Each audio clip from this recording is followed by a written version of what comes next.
Hello, नमस्कार साथियों। आप सभी का एक बार फिर से स्वागत है मेरे चैनल राधे एकेडमी पर।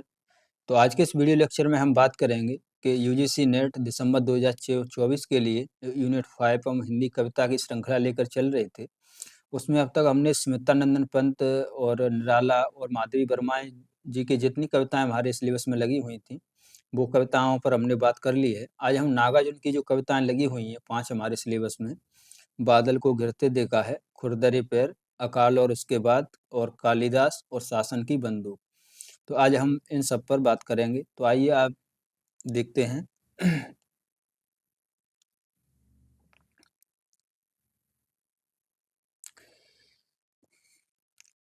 तो दोस्तों, अगर हम बात करें नागार्जुन की कविताओं की, तो नागार्जुन की कविताओं पर चलने से पहले हम नागार्जुन के बारे में जानेंगे कि जो कवि से रिलेटेड एग्जाम में कुछ प्रश्न आते हैं, और दरअसल नेट जेआरएफ में जो आजकल प्रश्न पूछे जा रहे हैं वो एग्जाम में, वो इसी प्रकार से पूछे जा रहे हैं कि वो स्टेटमेंट देगा आपको 3 या 4, उसमें से 1 या 2 स्टेटमेंट जो कवि की कुछ विशेषताएं हैं उनसे जुड़ी होंगी, और फिर या कोई कविता होगी कवि की, उसकी विशेषताएं होंगी। ठीक है। तो सबसे पहले हम नागार्जुन के बारे में जानें तो देखिए दोस्तों, कि जो नागार्जुन है उनके बचपन का नाम जो रखा गया था वो ठक्कन मिश्र रखा गया था। ठीक है, ये आप ध्यान रखना। ये एग्जाम में आया भी है कि नागार्जुन के बचपन का नाम क्या था। तो सबसे पहले जो उनका पहला नाम रखा गया वो ठक्कन मिश्र रखा गया था। उसके बाद उनका परिष्कृत नाम रखा गया, क्योंकि जो नागार्जुन है उनका जो जन्म हुआ था वो बाबा बैद्यनाथ के आशीर्वाद से हुआ था। तो इस वजह से उनके परिवार वालों ने उनका नाम बाबा बैद्यनाथ रख दिया। ठीक है। तो उनके जो बैद्यनाथ मिश्र है ये उनका नाम रख दिया गया बाद में।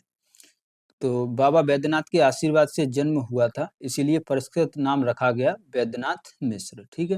अगर सबसे पहले नाम की बात करोगे तो वो ठक्कन मिश्र नाम रखा गया, लेकिन बाद में इनका जो परिष्कृत नाम है वो बैद्यनाथ मिश्र नाम रखा गया। ठीक।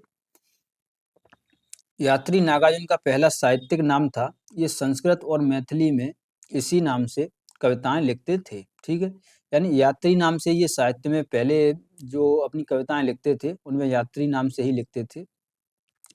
दोस्तों, एक बात और बताऊं, जो नागार्जुन का नाम जो नागार्जुन पड़ा, ये नाम उनका पड़ा जब वो लंका की यात्रा पर गए, श्रीलंका की यात्रा पर गए। जब उन्होंने बौद्ध धर्म का अंगीकार कर लिया तब उन्होंने अपना नाम नागार्जुन खुद से ही रख लिया। ठीक है दोस्तों, तो ये बात भी आप ध्यान रखना। नागार्जुन को प्रगतिवाद के सलाहकार पुरुष के रूप में जाना जाता है। ठीक है दोस्तों, अगर आप नागार्जुन की बात करोगे तो नागार्जुन को जो उपाधि मिली हुई है वो उन्हें प्रगतिवाद का सलाहकार पुरुष कहा जाता है। ठीक। राम के प्रति नागार्जुन की खड़ी बोली में प्रकाशित सर्वप्रथम रचना है। अगर आप नागार्जुन की पहली खड़ी बोली की बात करोगे हिंदी साहित्य में, तो हिंदी साहित्य में उनकी खड़ी बोली में जो पहली रचना है वो है राम राम के प्रति। ठीक।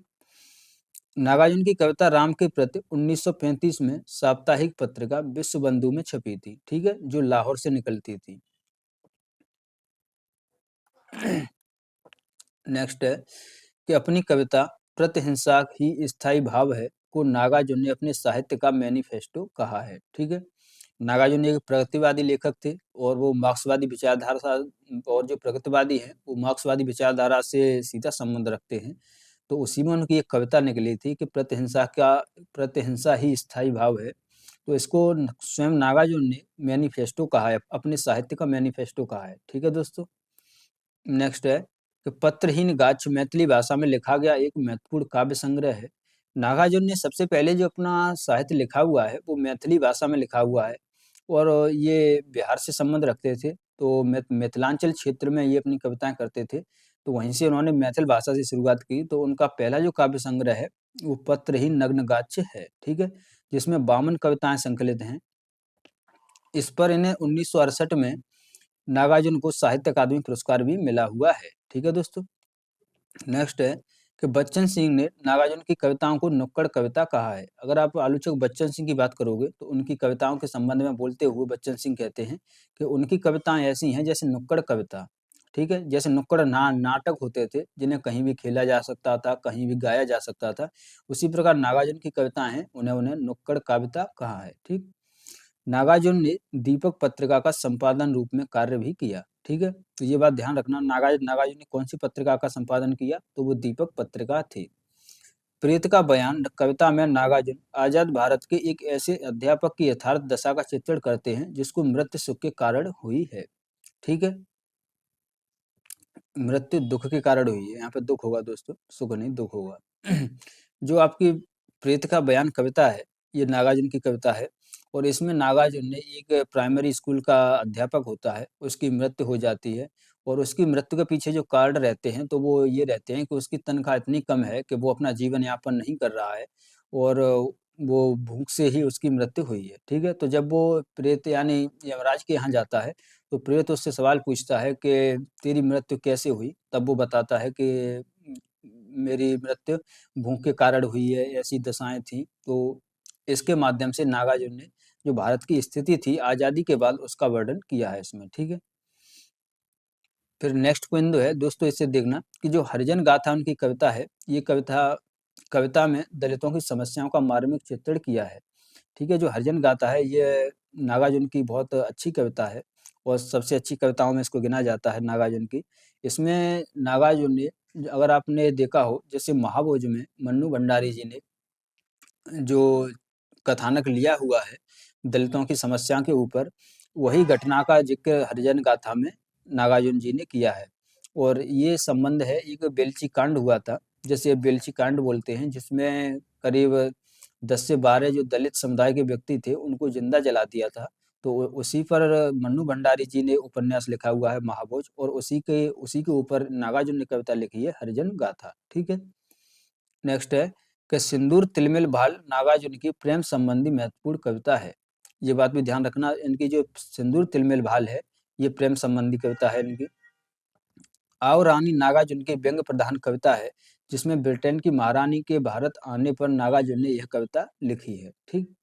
इसमें जो आओ रानी हम ढोएंगे पालकी, यही हुई है जवाहरलाल की। तो ये कविता जो नागार्जुन है, वो सीधे-सीधे जो आज़ादी के बाद जब ब्रिटेन की रानी पहली बार भारत में आती हैं भ्रमण के लिए, तो जो नेहरू जी हैं, उनका स्वागत करते हैं, उसी के ऊपर नागार्जुन ने ये कविता लिखी है, ठीक है?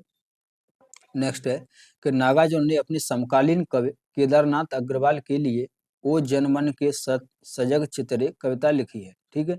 नागार्जुन ने उनके समकालीन यानी केदारनाथ अग्रवाल भी एक प्रगतिवादी लेखक हैं, तो उनके लिए उन्होंने जो कविता लिखी है वो लिखी है ओ जनमन के सजग चितरे कवि। नागार्जुन ने चनाजोर गरम कविता भ्रष्टाचारी, सत्ता लोलुप एवं अवसर की ताक में रहने वाले तथा अपना हित साधने वाले लोगों पर लिखी है।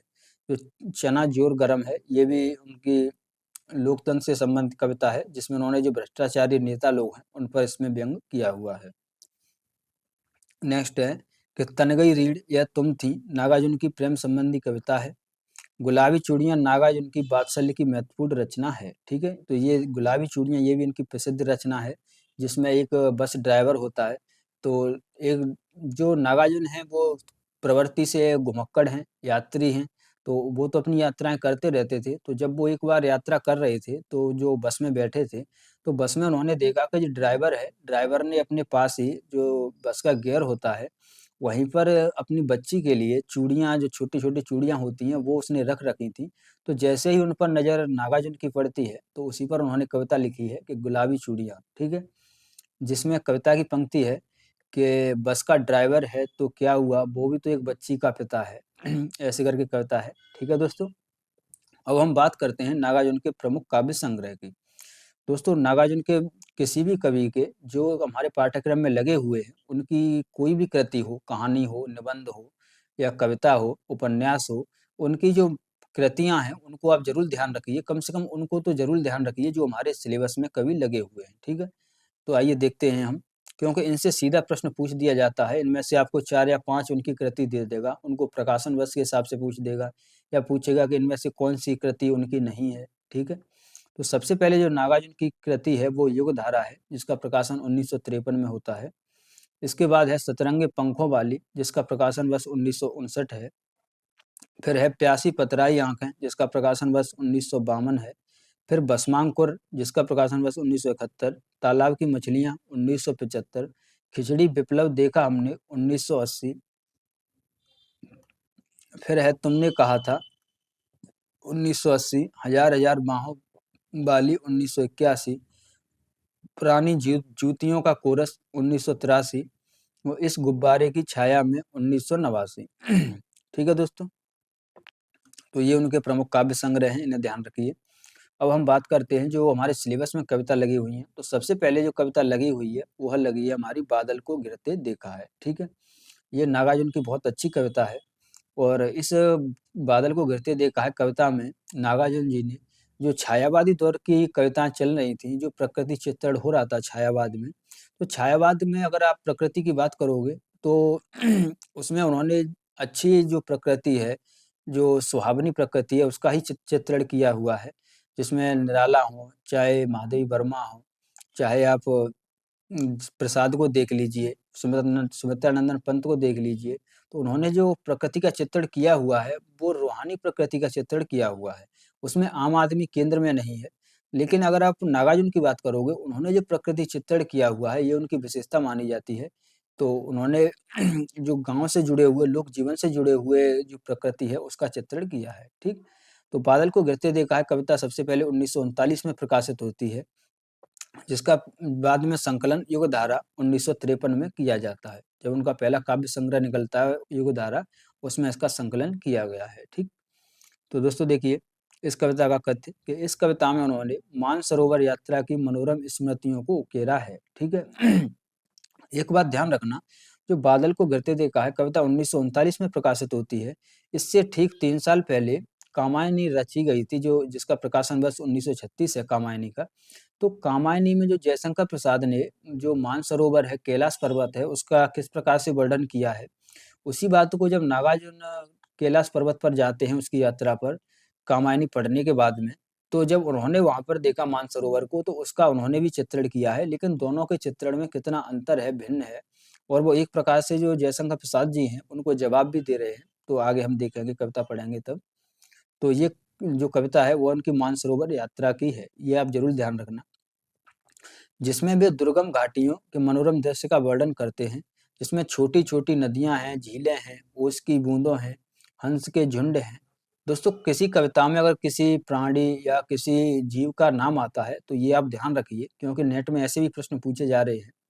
तो हंस के झुंड हैं, सूर्य की स्वर्णिम किरणें हैं, चकवा-चकवी हैं, किन्नर-किन्नरियों हैं, कस्तूरी, अलकापुर, राज्य, धनपत कुबेर, कवि प्रिया को संदेश भेजने वाला बादल, बादलों का आपस में गरजना बरसना, देवदार के वन, कुटिया, सुगंधित फूल, कोमल-कोमल उंगलियों से बंसी बजाते, नाचते, गाते सभी का बहुत ही मनोरम चित्रण किया है, जो निश्चय ही उस सौंदर्य को निहारने, अवलोकन करने के लिए प्रेरित करता है। ठीक है?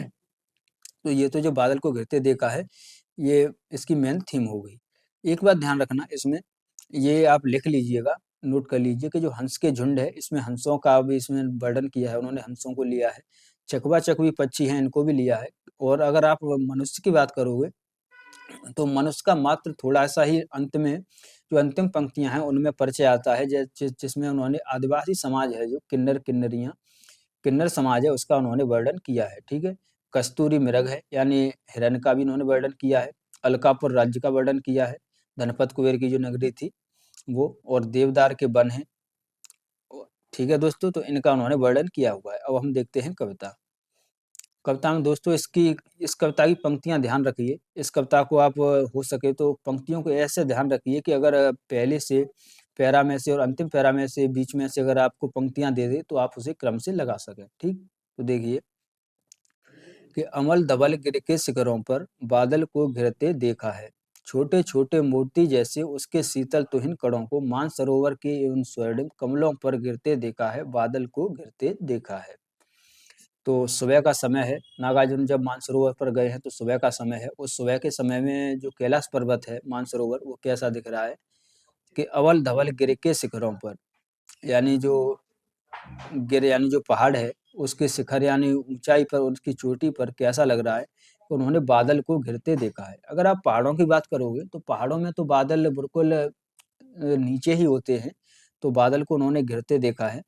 छोटे-छोटे मोती जैसे उसके शीतल तुहिन कणों को मानसरोवर के उन स्वर्णिम कमलों पर गिरते देखा है, बादल को गिरते देखा है। यानी जो पहाड़ पर जो बर्फ पड़ती है, तो उसके छोटे-छोटे मोती जैसे यानी जो पहाड़ पर बर्फ झरती है, तो उसकी जो उसकी बूँदें हैं, उनके शीतल तुहिन कणों को, उसके जो छोटे-छोटे कण हैं, उनको मानसरोवर के उन स्वर्णिम कमलों पर गिरते देखा है, यानी कमल खिले हुए हैं, कमल के पत्ते खिले हुए हैं सुबह-सुबह, तो उन पर वो छोटी-छोटी बूंदें कमल के पत्तों पर बहुत ही सुंदर लग रही हैं, सुहावनी लग रही हैं, तो उसी को वो बता रहे हैं। नेक्स्ट है कि तुंग हिमालय के कंधों पर छोटी-बड़ी कई झीलें हैं, उनके श्यामल नील सलिल में समतल देशों से आकर पावस की उमस से आकुल तिक्त मधुर विष तंतु खोजते हंसों को तिरते देखा है, बादल को घिरते देखा है। यानी तुंग हिमालय है, तुंग हिमालय, तुंग माने होता है ऊंचाई या बहुत ऊंचा, तो बहुत बहुत ऊंचे हिमालय के कंधों पर छोटी बड़ी कई झीलें हैं, यानी हिमालय के ऊपर छोटी बड़ी कई झीलें हैं, उनके श्यामल नील सलिल में, यानी उनका जो बहुत ही सुंदर पानी है, नीला सा एकदम पानी है, उस समतल देशों से आकर पावस की उमस से आकुल तिक्त मधुर विष तंतु खोजते हंसों को तिरते देखा है। यानी जब ग्रीष्म ऋतु में जब जो उत्तर भारत का जो इलाका है उसके परिवेश में जब गर्मी भर बढ़ जाती है, उमस बढ़ जाती है, तो जो हंस हैं वो ऊपर की साइड चले जाते हैं, जिसमें वो पहाड़ी इलाके में चले जाते हैं जहाँ मौसम ठंडा रहता है। तो उसी में उन्होंने देखा कि हंस सुबह-सुबह वहीं पर आराम से अपनी क्रीड़ा कर रहे हैं, खेल रहे हैं, तो उसी को उन्होंने बताया है। और नेक्स्ट देखिए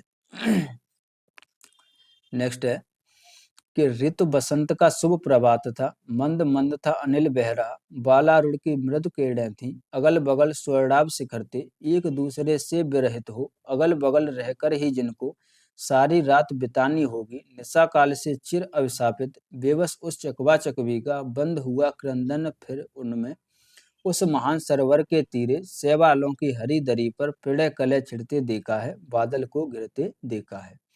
अब इसमें उन्होंने जो चकवा-चकवी पक्षी हैं, उनका वर्णन किया है कि वो क्या उनकी क्या वो है, क्रिया हो रही है कि ऋतु बसंत का शुभ प्राप्त था, यानी बसंत ऋतु थी, उसका सुबह का मौसम है। मंद-मंद था अनिल बह रहा, यानी धीरे-धीरे जो हवा है वो बह रही है।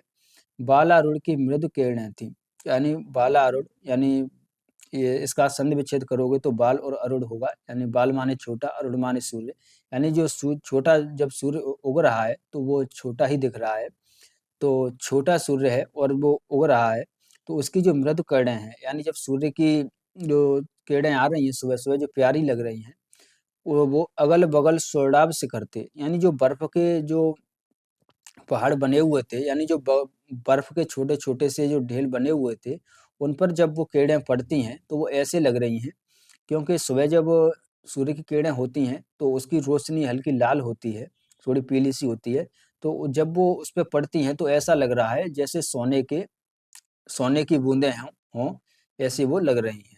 एक दूसरे से विरहित हो, अगल-बगल रहकर ही जिनको सारी रात बितानी होगी, निशा काल से चिर अविशापित बेबस उस चकवा-चकवी का। यानी जो चकवा-चकवी पक्षी हैं, इनके साथ ऐसा मिथक जुड़ा हुआ है कि जैसे ही रात होती है, वैसे ही ये दोनों आपस में बिछुड़ जाते हैं। ठीक है दोस्तों? या यानी इनका वियोग हो जाता है, रात भर ये एक-दूसरे से अलग रहते हैं, लेकिन जैसे ही सूर्योदय होता है, वैसे ही ये आपस में फिर मिल जाते हैं और ये फिर आपस में अपने मिलने की क्रीड़ा करते हैं। ठीक है?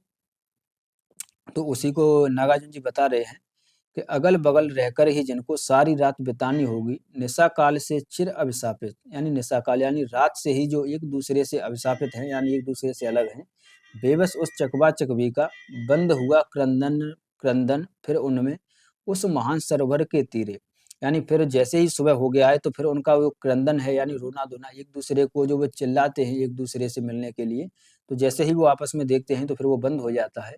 फिर वो उस महान सरोवर के यानी जो सरोवर है उसके किनारे, तीरे यानी उसके किनारे जो शैवालों की हरी दरी पर, यानी जो शैवाल एक तरफ से समझिए जो काई होती है, यानी जो सरोवर है, सागर है, उसमें जो काई है उसी की वो हरी दरी मान ली है उन्होंने। वो उसी पर वो आपस में पीड़ा-कीड़ा खिल रहे हैं, ठीक है? प्रलय कलय को छिड़ते देखा है, बादल को गिरते देखा है, ठीक? नेक्स्ट है कि दुर्गम बर्फानी घाटी में सत सहस्त्र फुट ऊंचाई पर अलख नाव से उठने वाले निज के ही उन्माद परिमल के पीछे धावित हो होकर तरल तरुण कस्तूरी मृग को अपने पर चिढ़ते देखा है, बादल को घिरते देखा है। यानी दुर्गम बर्फानी घाटी में, यानी दुर्गम होता है जहाँ पहुंचना कठिन हो, यानी जहाँ बहुत ऊंचाई हो, तो दुर्गम बर्फानी घाटी में सत सहस्त्र फुट ऊंचाई ऊंचाई पर, यानी सैकड़ों हजारों फुट ऊंचाई पर अलख नाभ से उठने वाले, अब ये हिरन की यहाँ पे विशेषता बताई गई है यहाँ से कि अलख नाभ से उठने वाले यानी अपनी ही नाभि से उठने वाली निज के ही उन्माद परमल निज के ही उन्मादक परमल के पीछे धावित हो होकर तरल तरुण कस्तूरी मृग को अपने पर चढ़ते देखा है, बादल को गिरते देखा है। यानी जो हिरन होता है उसकी नाभि से एक विशेष प्रकार की सुगंध निकलती है और ये सुगंध हिरन को बहुत ही वो मदभावन करती है। तो जब वो सुगंध हिरन हिरन के ही नाभि से उठ रही है तो हिरन सोच रहा है कि ये नाभि कहाँ से आ रही है, तो फिर वो इधर भागता है उधर भागता है, सोचता है कहाँ से आ रही है। तो जब वो कहीं नहीं पाता तो फिर वो उसे अपने पर ही चिढ़ आने लगती है, ठीक है। तो उसी का उन्होंने बताया है कि निज के ही उन्माद परमल के पीछे धावित हो होकर, यानी अपनी ही सुगंध के पीछे वो भाग रहा है, लेकिन उसे ये नहीं पता कि ये खुशबू यहीं से निकल रही है। तो उसी पर उस कस्तूरी मृग को यानी जो हिरन है उसको अपने ऊपर चिढ़ते देखा है, बादल को घिरते देखा है, ठीक। नेक्स्ट है, अब यहाँ से देखिए, यहाँ से जो जयशंकर प्रसाद की कामायनी है अगर आप रिलेट कर पाओ तो इसमें उसका भी वर्णन किया हुआ है। जिस प्रकार से जो जयशंकर प्रसाद जी हैं उन्होंने कामायनी में दिखाया है कि जो कैलाश पर्वत है वहाँ पर शिव जी वास करते हैं और जो कुबेर है वहाँ पर उसकी नगरी है अलका। तो उसका वो कैसे कहते हैं वर्णन कि कहाँ गया धनपत कुबेर हुआ, कहाँ गई उसकी वो अलका, नहीं ठिकाना कालिदास के व्योम प्रवाही गंगा जल का। ढूंढा बहुत परंतु लगा क्या, मेघदूत का पता कहीं पर, कौन बताए वह छायामय, बरस पड़ा होगा न यहीं पर। जाने दो वह कल कल्पित था, मैंने तो भीषण जाड़ों में नवचुंबी कैलाश शीर्ष पर महामेघ को झंझानिल से गरज गरज भिड़ते देखा है, बादल को घिरते देखा है।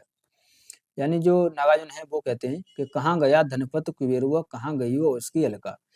वो कहते हैं कि जहाँ पर ये धनपत कुबेर रहते थे उनकी नगरी थी अलका, अलकापुरी, वो कहाँ गई, यहाँ तो कुछ नहीं दिख रहा है। और कवि तो ऐसा ऐसा कहते हैं साहित्य में कि कैलाश पर्वत पर शिव जी रहते हैं, कुबेर भी रहता है, उसकी नगरी है, तो वो सब कहाँ गए, मुझे तो यहाँ कुछ नहीं दिख रहा।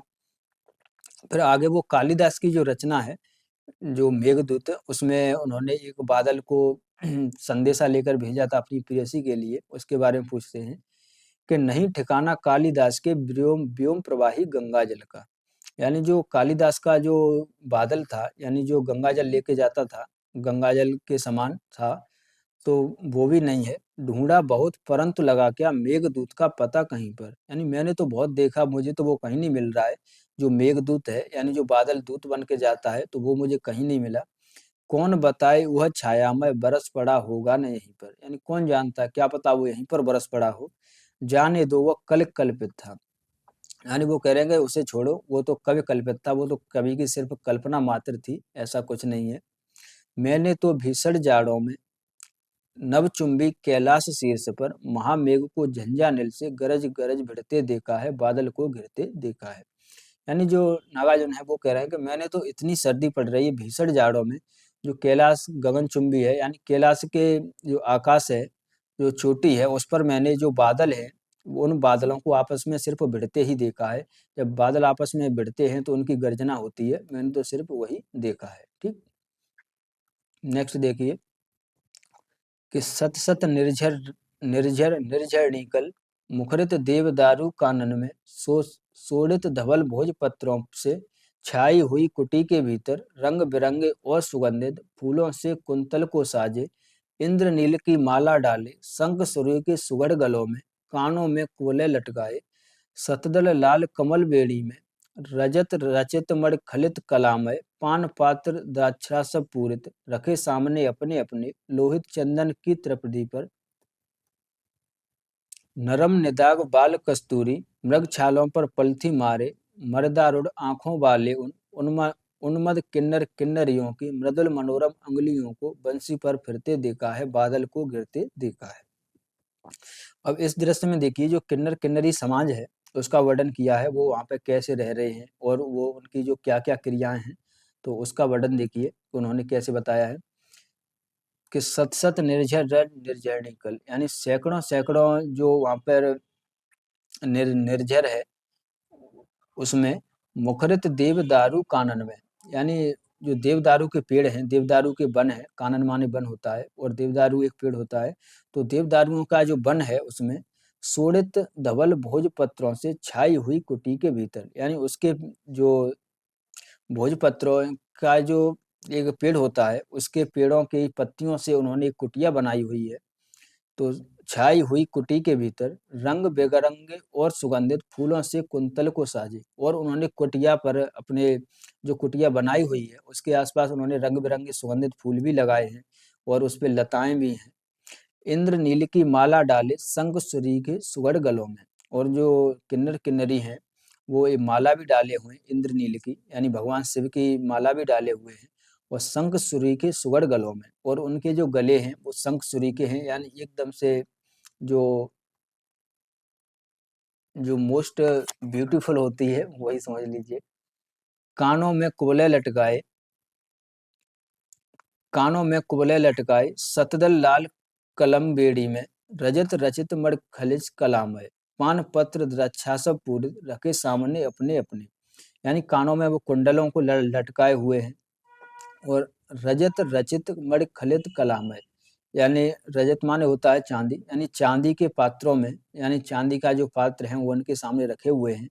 पान पात्र द्राक्षासव पूरित, और उसमें उन्होंने पान पात्रों में द्राक्षासव पूरित यानी जो देवताओं की मदिरा होती है उसको बोलते हैं, तो वो उन्होंने पान पात्र में अपने सामने रखी हुई है, रखे सामने अपने अपने लोहित चंदन की त्रिपदी पर, यानी जो चंदन की एक पटली टाइप है, जो बेंच टाइप समझ लीजिए, उस पे वो सामने रखे हुए हैं।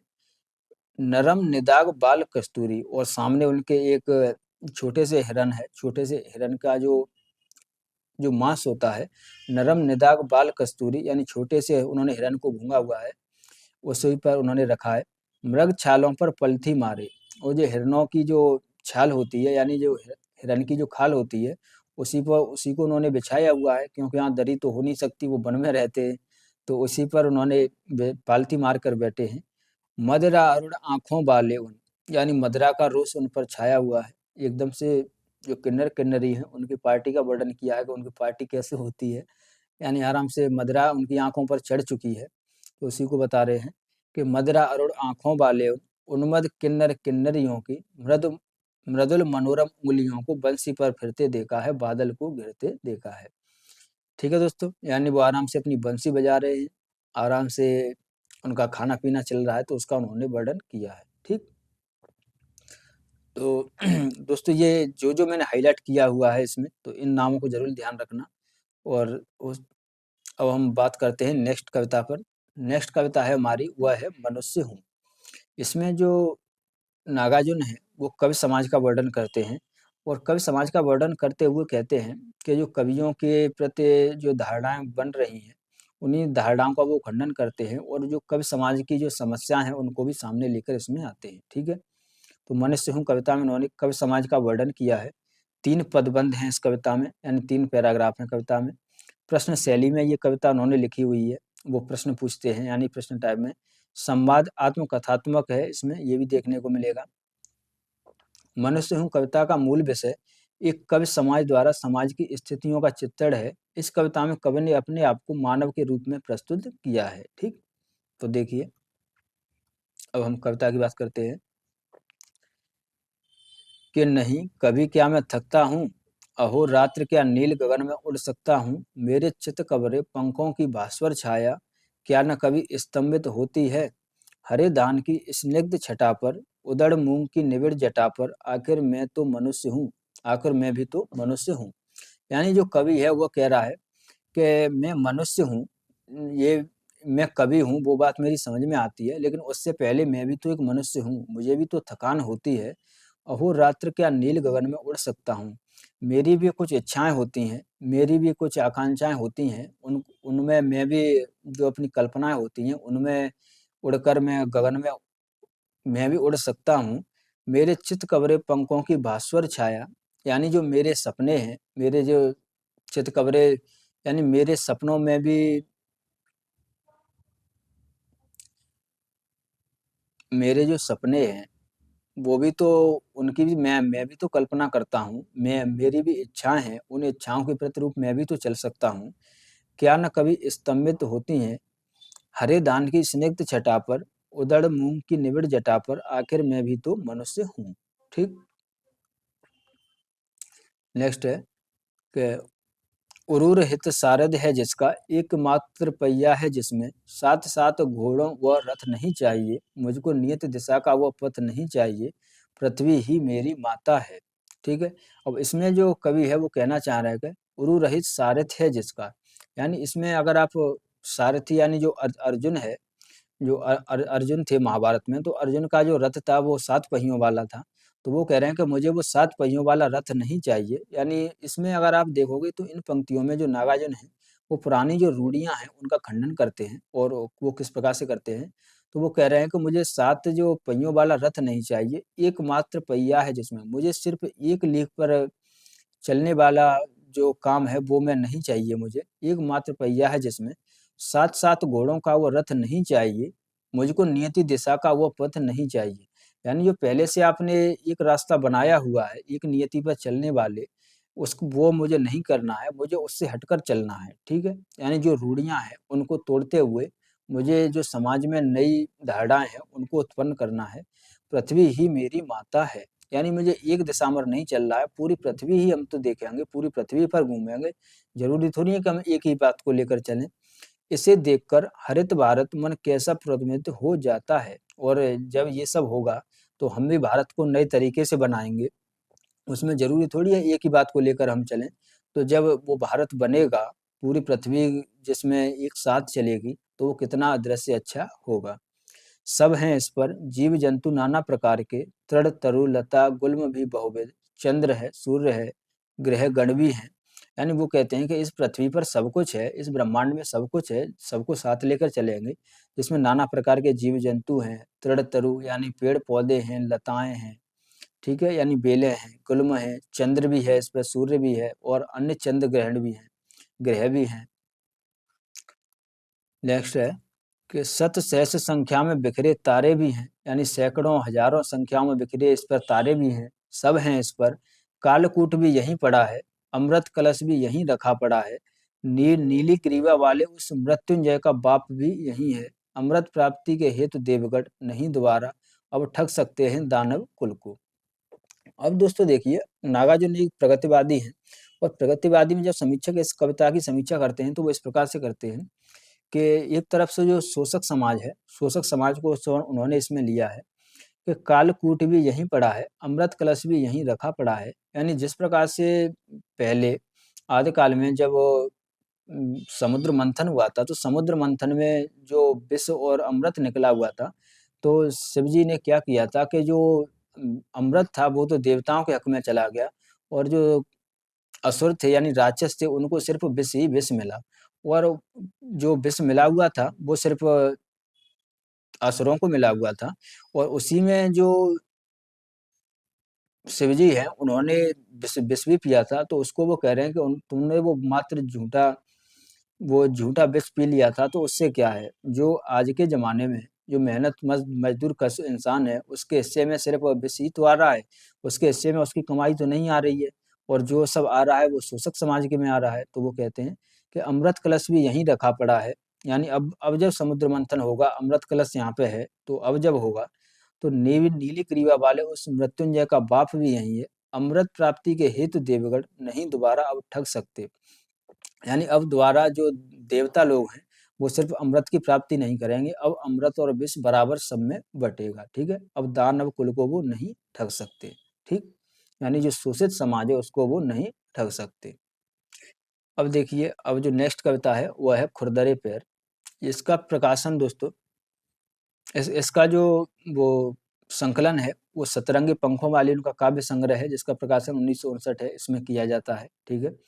इस कविता में उन्होंने आम आदमी को केंद्र में रखा है, जिसमें पूरी कविता एक रिक्शा चालक है, उसके ऊपर उन्होंने बताई है कि एक बार जब नागार्जुन रिक्शे पर बैठकर जा रहे थे, रिक्शे की सवारी कर रहे थे, तो रिक्शा चालक था, उसके पैरों को उन्होंने देखा, तो उसकी जो पैर का जो विवाइयाँ हैं, यानी एड़ी हैं, वो पूरी तरीक़े से फट रही हैं, और वो रिक्शा चला रहा है, तो उसका उन्होंने चित्रण किया हुआ है।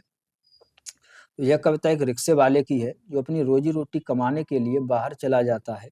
इस कविता में कवि ने किसान, मजदूर और जनता के पैरों में फटे हुए विवाइयों का वर्णन किया है। कविता को पढ़ने से यह प्रतीत होता है कि कवि को समाज के निम्न वर्ग से अत्यंत लगाव था। ठीक, तो देखिए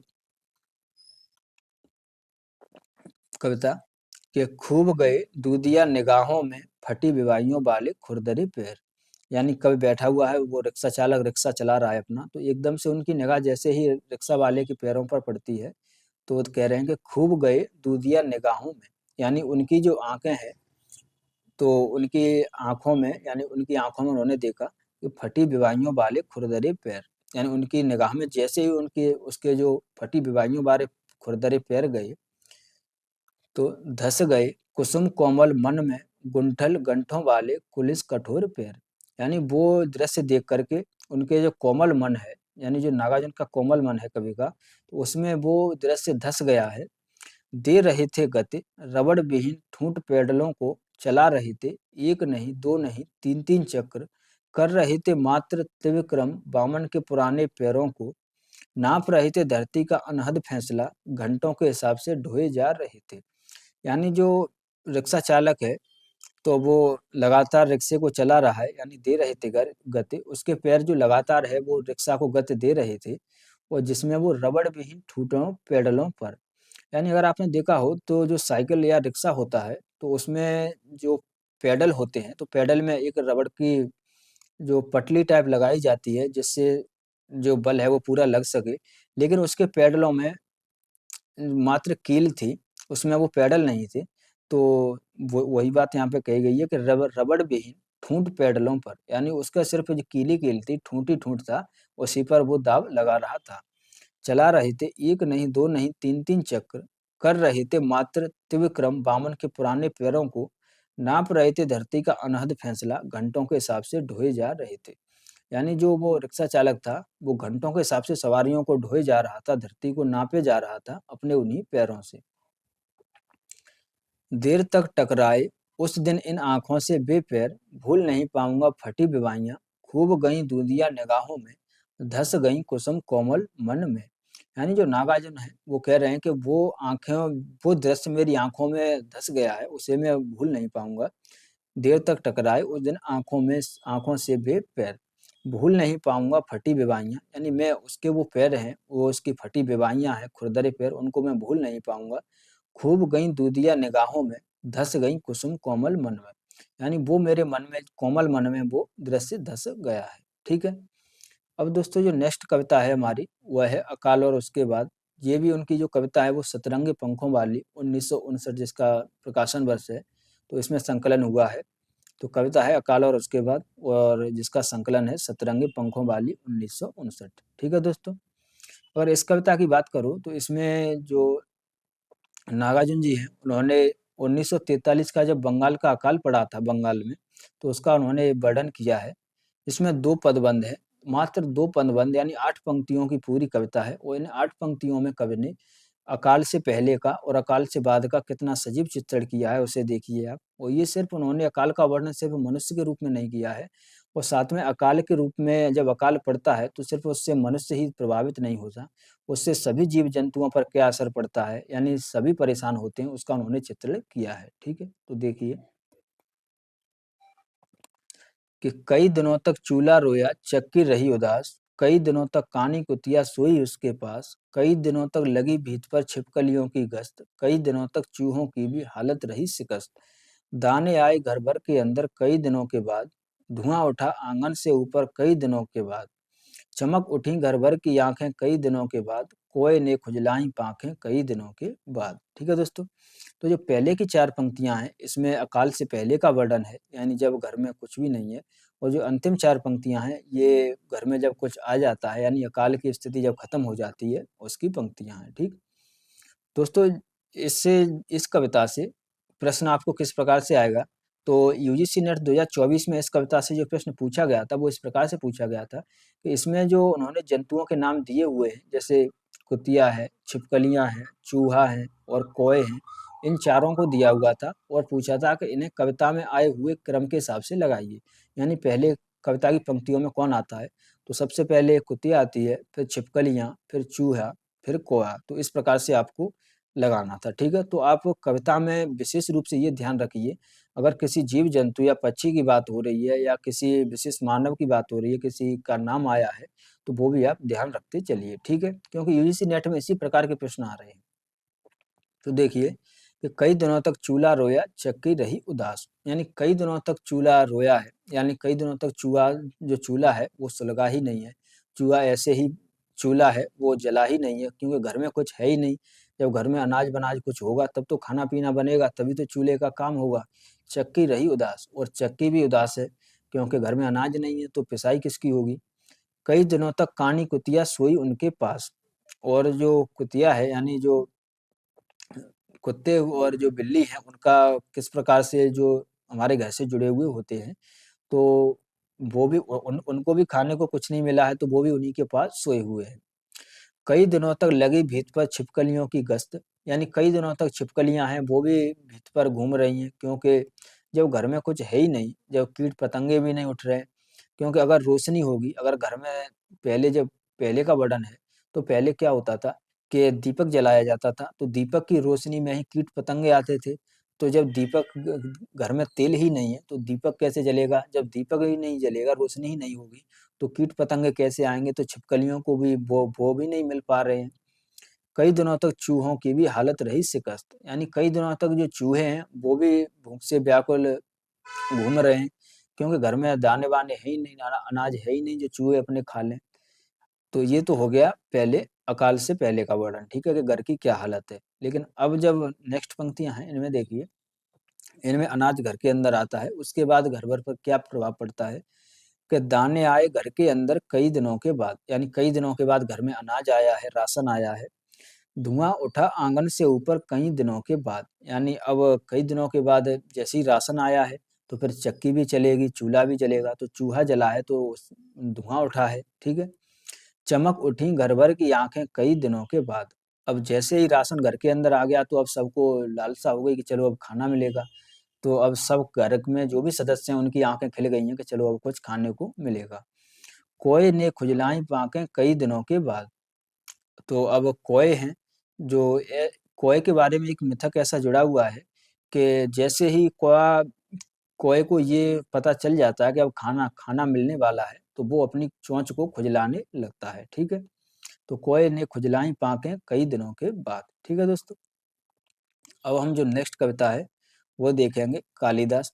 तो कालिदास कविता भी दोस्तों इम्पोर्टेंट कविता है इनकी, नागार्जुन की। इसमें देखिए, तो कालिदास कविता है जिसका प्रकाशन वर्ष है 1938, कालिदास का प्रकाशन वर्ष 1938 है, और साथ में इसका संकलन किया गया है वो सतरंगे पंखों वाली, जिसका प्रकाशन वर्ष 1959 है, इसी काव्य संग्रह में हुआ है, ठीक है। तो देखिए कि इस कविता में 3 पदबंध हैं, 3 पदबंध हैं इस कविता में, और 3 रचनाओं पर आधारित है। यानी अगर आप इस कविता में देखोगे तो इस कविता का जो विषय है वो नागार्जुन ने 3 कविताओं से लिया हुआ है। वो 3 रचनाएँ कौन-कौन सी हैं? तो एक रघुवंश महाकाव्य है, एक ऋतुसंहार है और एक मेघदूत है, और ये तीनों जो रचनाएँ हैं ये कालिदास की रचनाएँ हैं, जो आदिकवि कालिदास संस्कृत के माने जाते हैं, ये उनकी रचनाएँ हैं। तो इसमें देखिए उन्होंने 3 रचनाएँ ली हुई हैं। एक रघुवंश का महाकाव्य है जिसमें जिसमें इसके 2 कैरेक्टर आएँगे, एक इंदुमती और अज। एक ऋतुसंहार है जिसमें शिव और रति और कामदेव आएँगे। एक मेघदूत है, इसमें यक्ष और यक्षिणी आएँगे, ठीक है? तो ये नाम आएँगे इसमें, तो इन नामों को ध्यान रखिए कि उन्होंने इसका कथ्य कैसे लिया हुआ है। तो 3 रचनाओं पर आधारित है ये कविता, एक रघुवंश महाकाव्य, एक ऋतुसंहार और एक मेघदूत, ठीक है? तो देखिए 1 मिनट दोस्तों।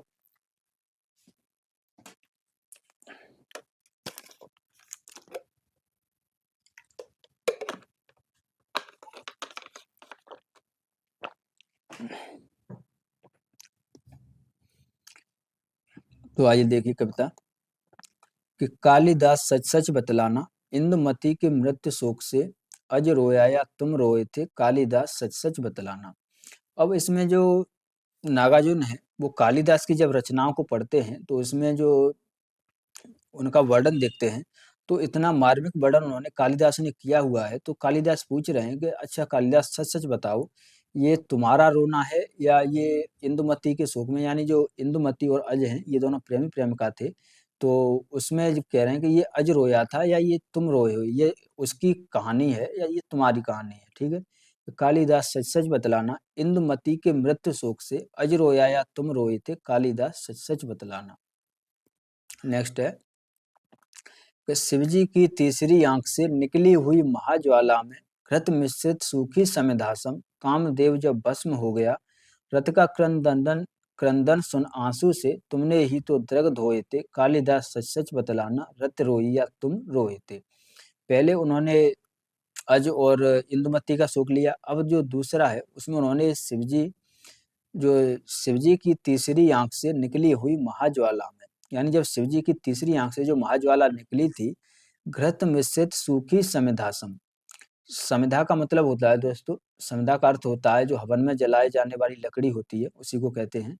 तो घृत मिश्रित सूखी समिधासम, कामदेव जब भस्म हो गया, जब जब शिवजी की तीसरी आंख से जो महाज्वाला निकली हुई थी, उसमें जब कामदेव भस्म हो जाता है, तो रति का क्रंदन क्रंदन सुन आंसू से, तुमने ही तो द्रग धोए थे। यानी जब जो रति यानी कामदेव की जो पत्नी है रति, जब उसका आंसू जब कामदेव की मृत्यु हो जाती है तो उस पर वो विलाप करती है, तो उसके विलाप में तुम भी तो साथ में रोए थे, रत का क्रंदन सुन आंसू से, तुम ही ने तो द्रग धोए थे, यानी तुमने ही तो अपनी आंखों में आंसू लिए थे, तुमने इसका इस प्रकार से वर्णन किया हुआ है।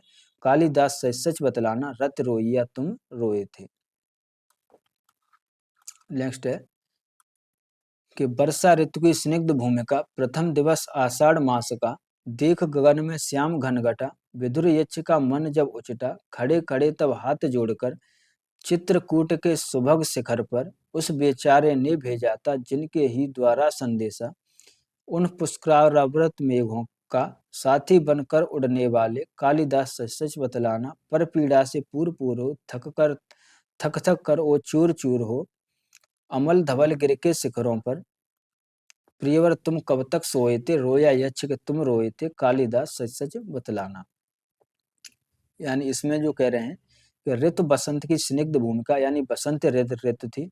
प्रथम दिवस आषाढ़ मास का, देख गगन में श्याम घनघटा, विदुर यक्ष का मन जब उचटा, जो विदुर यक्ष है, यक्ष जब विदुर हो जाता है यानी जिसकी पत्नी खत्म हो जाती है, विदुर उसे कहते हैं। तो यक्ष जब यक्ष की पत्नी खत्म हो जाती है, तो जब उसका मन उचटता है, यानी उसके मन में जब याद आती है, तो खड़े खड़े तब हाथ जोड़कर, चित्रकूट के सुभग शिखर पर, उस बेचारे ने भेजा था जिनके ही द्वारा संदेशा, यानी यक्ष अपने, अगर आप कालिदास के मेघदूत में देखोगे, तो मेघदूत में कालिदास ने क्या किया हुआ है कि यक्ष का जो संदेशा है, वो अपनी प्रेमिका के पास बादलों के द्वारा भिजवाता है, तो उसी का ही वर्णन है कि चित्रकूट के सुभग शिखर पर उस बेचारे ने भेजा था जिनके ही द्वारा संदेशा, उन पुष्करावृत मेघों का साथी बनकर उड़ने वाले, कालिदास सच सच बतलाना, पर पीड़ा से पूर पूर हो, थक थक कर वो चूर चूर हो, अमल दिवर गिर के शिखरों पर, प्रियवर तुम कब तक सोए थे, रोया यक्ष के तुम रोए थे। यानी जो आपने यक्ष की जो पीड़ा का वर्णन किया है, उसमें स्वयं आपकी पीड़ा दिखती है, तो ये यक्ष रोया है, यानी यक्ष की पीड़ा है या तुम्हारी पीड़ा है, ठीक है। तो ये उन्होंने इसमें बताया है, ठीक। अब दोस्तों हम नेक्स्ट कविता है उनकी, वो है शासन की बंदूक, इसकी बात करेंगे। तो इसे देखिए, जो शासन की बंदूक है, इसे भी उन्होंने जब इसमें उन्होंने जो आपातकालीन स्थिति थी, यानी जो इंदिरा गांधी ने जब आपातकाल लगाया हुआ था, तब लोकतंत्र का क्या हाल था, तो उसी में उसका उन्होंने वर्णन किया है। और साथ ही में देखिए, इस कविता का जो प्रकाशन वर्ष है वो 1966 है, ये आप ध्यान रखिए। और साथ ही ये कविता है वो दोहा छंद में है। दोस्तों ये पॉइंट इस कविता के लिए बहुत इंपॉर्टेंट है, क्योंकि अब तक जो कविताएं आपने देखी नागार्जुन की, वो छंद रहित थी, ठीक है। हाँ, तो वो दोहा छंद में थी, लेकिन जो विनोबा इस कविता में उन्होंने दोहा छंद लिया हुआ है, ठीक है। और इस कविता में जो प्रमुख व्यक्तियों के नाम आए हुए हैं, तो उसमें विनोबा भावे है, हिटलर है और गांधी है, इनके नाम इसमें कविता में आए हुए हैं। साथ ही 1975 के आपातकाल का परिदृश्य है इस कविता में, ठीक। तो देखिए कि खड़ी हो गई चाँप कर कंकालों की हुक, नभ में विपुल विराट सी शासन की बंदूक, उस हिटलरी गुमान पर सभी रहे हैं थूक, जिसमें कानी हो गई शासन की बंदूक। बड़ी बधिरता 10 गुनी बने विनोबा मूक, धन्य धन्य वह शासन की बंदूक। स्वयं सत्य स्वयं घायल हुआ गई अहिंसा चूक, जहां तहां दगने लगी शासन की बंदूक। जली ठूठ पर बैठ कर गई कोकिला कूक, बाल बाल न बांका कर सकी शासन की बंदूक। तो देखिए, इसमें जो सत्ता पक्ष है उसमें जो सिपाहियों की जो बंदूक हैं वो किस प्रकार से, जो जनता है वो आपातकाल में या जो आपातकाल में जनता हाहाकार कर रही है, तो उसी को जनता को चुप कराने के लिए सैनिक बल लगाया जाता है, सैनिकों के माध्यम से उन्हें चुप कराया जाता है। तो खड़ी हो गई चाँप कर कंकालों की हूक, नभ में विपुल विराट सी शासन की बंदूक। यानी शासन की बंदूक के नोक पर, यानी बंदूक बंदूक के जोर पर उन्होंने आकाश में जो बंदूक है वो अपनी विराट सत्ता को बनाए हुए है। उस हिटलरी गुमान पर सभी रहे हैं थूक, जिसमें कानी हो गई शासन की बंदूक।